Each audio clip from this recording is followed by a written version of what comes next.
सुप्रभात जैन साहब, बहुत बहुत स्वागत है आपका। बताएं सर, आज पहले तो कौन सी स्पेस का शेयर चुना है आपने? Auto इंसुलेरी Anil ji. All time favourite मेरे ख्याल से। अगर कोई यस एक कैटेगरी देखा जाए तो सबसे ज्यादा अगर आपने जेम स्टॉक दिए होंगे किसी, तो ऑटो इंसुलिन में से होंगे, right sir?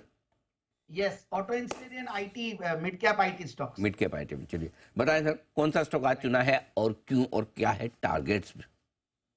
Yes Anil ji, once again very good morning Anil ji. और आज का जो स्टॉक है वो है LG Balakrishnan and brothers. In fact इस स्टॉक को भी काफी बार जेम्स में कवर किया और 300 350 के लेवल से करते करते आज 1318 के लेवल से, और बीच में ये 1527 के लेवल्स भी छुआ था। क्वार्टरली रिजल्ट्स के बाद थोड़ा करेक्शन आया, so we should see it as an opportunity to re enter the stock, क्योंकि अपने 200 डेमास के आसपास सपोर्ट लेने की कोशिश कर रहा है और 15 के पी मल्टीपल पे स्टॉक सस्ता लगता है। तो एक बार मैं पहले टारगेट दे देता हूं, 1530 और 1570 के टारगेट के लिए स्टॉक को लिया जा सकता है।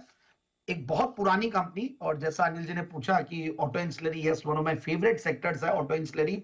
और उसमें भी टू व्हीलर थीम पे बहुत ज्यादा मैं बुलिश रहता हूं, क्योंकि रूरल कंजम्पशन, भारत स्टोरी, ये सब पे टू व्हीलर पे जबरदस्त एक पॉजिटिव इंपैक्ट आता है। तो मुझे ऐसा लगता है कि ये कंपनी, एक इतनी पुरानी कंपनी इतने सस्ते वैल्यूएशन पे मिलती है, तो एक अच्छी पिक हो सकती है। 1937 से कंपनी कार्यरत है और वेबसाइट में देख रहा था, वो लोग लिखते हैं कि 87 years young company. Yes, they are young company, क्योंकि इतनी ग्रोथ इस एज पे देना बहुत बढ़िया रहती है। हर तरीके से, हर पैरामीटर्स पे कंपनी बहुत सुंदर है। मैं यही बोलूंगा, it's a beautiful company. But यही है कि वैल्यूएशन जिसको हिस्टोरिकली 15-20 के बीच में ही मिले हैं, so that is one reason कि ये वापस से 15 के पी मल्टीपल पे। अब मैं एक बार बात करता हूँ ये क्या क्या करते हैं। तो लोग ट्रांसमिशन प्रोडक्ट्स बनाते हैं, जो चेन्स, प्रॉकेट्स और टेंशनर्स और बेल्ट्स और ब्रेक शूज वगैरह, मेटल फॉर्मिंग पार्ट्स बनाते हैं। रेवेन्यू मेजरली ट्रांसमिशन प्रोडक्ट से आता है और इनका डोमिनेंट मार्केट पोजीशन है, मतलब टू व्हीलर चेन सेगमेंट में इनकी जो पर्टिकुलर ब्रांड है रोल ऑन, वो भी काफी रेप्यूटेड है।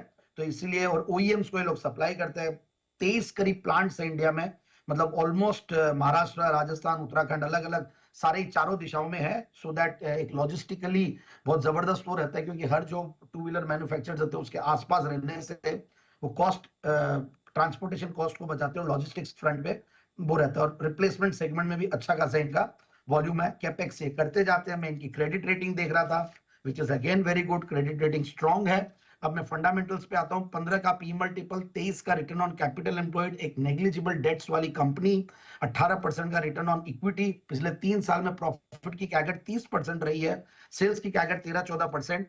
और मैं जून दोनों क्वार्टर्स को अगर करता हूं, जून 23 और जून 24 को अगर कंपेयर करते हैं वाई वाई बेसिस पे, तो प्रॉफिट्स 55 करोड़ से 65 करोड़ है। हालांकि एक अदर इनकम का फैक्टर था जिसकी वजह से रिजल्ट्स के बाद करेक्ट हुआ है। बट अगेन अगर ऑपरेशनल प्रॉफिट फ्रंट पे देखें तो 87 करोड़ के सामने 89 करोड़ का पैट है। सो ओवरऑल एक स्ट्रॉन्ग कंपनी। प्रमोटर्स की शेयर होल्डिंग के अलावा एफआईआईज, डीआईज करीब 22-23% के लगभग होल्ड करते हैं और कुछ रिनाउंड शेयर होल्डर्स भी इंडिविजुअल शेयर होल्डिंग लिस्ट में दिख रहे हैं। तो मुझे लगता है कि स्टॉक को बिल्कुल इन लेवल्स पे लिया जा सकता है, 1530 1570 के टारगेट के लिए।